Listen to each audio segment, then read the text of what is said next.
everyone, this is Tim from Your Six Studios. Today in this video, I'm going to show you how to share your games to all other accounts on your PlayStation 4, and this is very easy to do. So log into your main account. I got Timbo Slice with PlayStation Plus, so this is where I buy all my games, so I'm going to log into this one.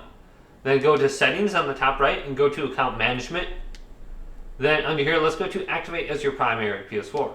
Now when you activate your account as primary, this is going to share PlayStation Plus and your games all to any other account on your PlayStation. So just go to Activate on the top.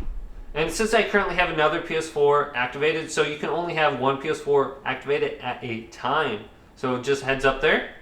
So if you do want to go ahead and game share with another friend or a family member, you can log into your account on their PS4 and then set it as primary, and they can have access to all your games and stuff.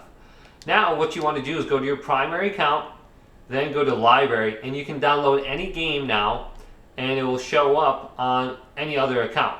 So the other accounts won't be able to download the games, but you can go to your main account and download the game, and then they can play it. So you just have to have it on your PlayStation 4 first, and then you should be good to go. So hopefully this video did indeed help you out. If it did, leave it a big thumbs up and subscribe to my channel down below for more checkout videos coming up next on Your Six Studios.